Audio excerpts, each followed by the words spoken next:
FSH going down from 90 to 1? In this video, I'll be sharing a few easy things that you need to stop doing today because they are not helping you on your fertility journey or your egg quality. If you're excited about this topic, then give me a thumbs up and also leave a comment to let me know. And please subscribe because when you do that, I know that this video is a topic that you want to hear more about. So I'm going to dive deeper into this concept by covering how you can manage your caloric intake. Number 2, how to have a better exercise program. And number 3, how to stop with unrealistic timelines. I'll be sharing all the details about those 3 items in this video, so make sure that you stay until the end. If you are serious about improving your fertility and have a baby is something that you really want, I highly recommend that you click on the link in the description below this video to apply to qualify to speak to a real person on my team to see how we can best support you on your fertility journey.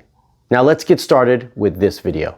Okay, number 1, managing your caloric intake. And for the sake of this video, what it really should say is stop eating low-calorie diets. Stop restricting your caloric intake. We want to have a good, healthy calorie intake. And by that I mean eat more food. Eat good, high-density food and eat plenty of it. This is not the time to starve your body of nourishment and nutrients. Your ovaries, your hormones, your eggs need those nutrients, that nourishment, to provide the right things for your hormones, to have healthy, balanced hormones. What I historically see is that those women who calorie restrict, meaning they eat 1-2 meals a day, or they eat 3 meals a day, but very low calories, they're not eating enough food during that day, and it's not a balanced diet, are the ones who we see, or where we see,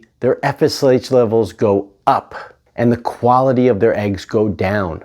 Your eggs, your ovaries need to function optimally. And to do that, they need to feel that they're safe and they're not being starved.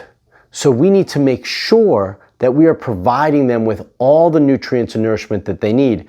Good healthy protein and fat, good carbohydrates, lots of veggies. This is what your body needs, a good balanced diet. This is not the time to go on a crazy keto diet or restrictive diet or a fasting diet. There may be times here and there where that will be okay, but if we are trying to regulate your FSH levels and your egg quality and improve those, then restricting your caloric intake is not what you should be doing right now. The number 2 thing, or the second thing, is you need to have a better exercise program. This is not the time to do crazy, stressful exercise regimens for yourself. That's right. And often, unfortunately, I see number 1 and number 2 go hand in hand. That when we do strict caloric intake, we do fasting or we lower our calorie intake, we don't eat regularly throughout the day, we often also are increasing our exercise regimen and doing strenuous exercise.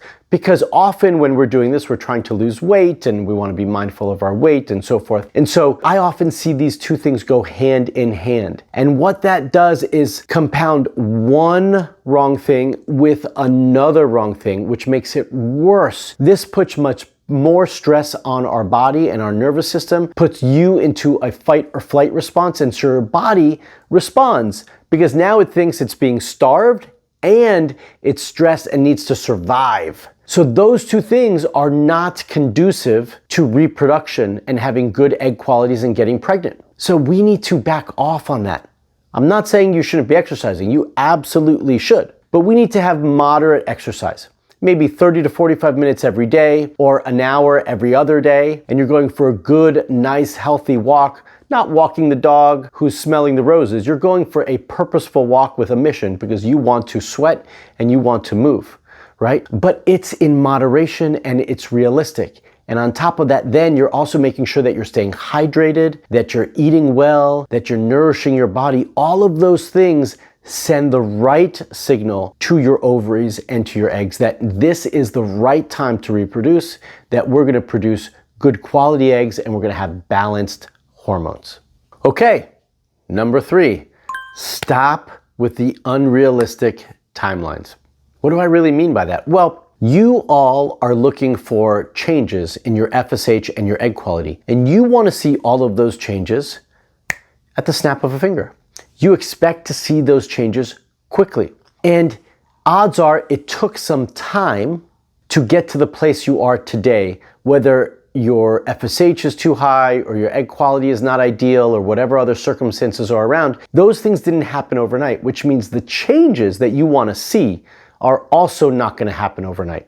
They're going to take time, and you need to be patient with yourself and give yourself that space and that time to make the change and see the results that you want. That means it might take 3 months or more. It might take 4 months or 5 months or 6 months. Give yourself the space that you need to be patient with yourself, to trust your body, to trust the process, to get the results that you want and deserve. And by being patient with yourself, you're also being kinder to yourself, right? You're being realistic with yourself. So it's important that you start to give that space so that you can see those changes. Now, would I love to see those changes happen in 2 or 3 months? Absolutely. And I'm not suggesting that we shouldn't see some changes in that time frame, but you might not see all the change that you want, and you need to be patient with yourself and kind to yourself to allow yourself to make the necessary changes and address steps 1 and 2 that I mentioned in this video, along with so many other things that you're going to be doing to get the results that you deserve. All right, I want to hear from you now. What was impactful to you about this video? And more importantly, what questions do you have about the subject that I just mentioned? Do you have questions about caloric intake or exercise or timelines and being patient with yourself? Do you have other questions about your fertility? Comment below and let me know. I want to hear from you, and I want to know your fertility questions so that I can support you even more. So make sure to leave your questions and comments below. If you want to really go deep into your fertility, find the root cause that's not letting you get pregnant, then be sure to fill out the application using the link in the description below this video so that you can speak to a real member on my team so that we can identify if we are the right next step for you and if you are a good fit to join my Hope Fertility Coaching Program. I'm also going to leave you with a story of hope. She improved her AMH and was able to get pregnant naturally even after she was told that she needed IVF. And I think this story is going to be inspiring to all of you. So check it out as well. Until the next video, stay fertile.